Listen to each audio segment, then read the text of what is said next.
If you watched that Game 5 last night, in the bottom of the 6th inning, when Tarik Skubal blew away Cal Raleigh with a 101-mile-an-hour fastball, and yes, he was at 99 pitches, but he was as dominant as you've seen, even better than he was in the game against the Guardians in the wild card round. And I'm going to take his perspective first before I get to the manager's perspective, because it's very fascinating when you think about it. When Skubal left the game and he yelled going off the mound after striking out Cal Raleigh with 12 strikeouts, 1 run, 2 hits, the guy was dominant, 7 straight strikeouts in the process. And for him to walk off that mound, he felt like he emptied the tank. Now, I wonder, from his perspective, did he go to the manager to say, and I didn't watch any of the postgame yet because it was late at night and I went for a run. So anyway, I wonder if he came out to tell his manager, AJ Hinch, that I'm spent, I'm done, I want out. If that's the case, that would scare me if I'm a GM moving forward, because that is for your season. That guy was dominant. That guy probably could have pitched at least one more inning.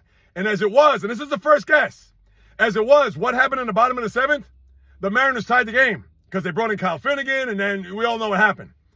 And if Skubal was in the bottom of the 7th, we'll never know what's going to happen. But if he would have given me one more inning, and I don't want to hear about pitch counts, because in the wild card round, which he was better last night against the Mariners than he was against the Guardians a week or about 10 days ago, he threw 107 pitches in that game and went into the 8th inning. So I don't want to hear, oh, if he was spent, he was spent. But if I'm a GM, I really take caution of that, because that's a horse. That's a guy that you can win with. But if he pulled himself out of that game knowing it was do or die, that if his mentality was, yo, you're going to have to drag me off this mound, that's the kind of guy I want on my team. And it's not to knock Skubal by any stretch. The guy's a warrior. The guy is going to make a ton of money when he becomes a free agent. But from the player's perspective, if he wanted out of that game, if Hinch said, can you give me one more inning? He says, no, I'm done. You got to respect that.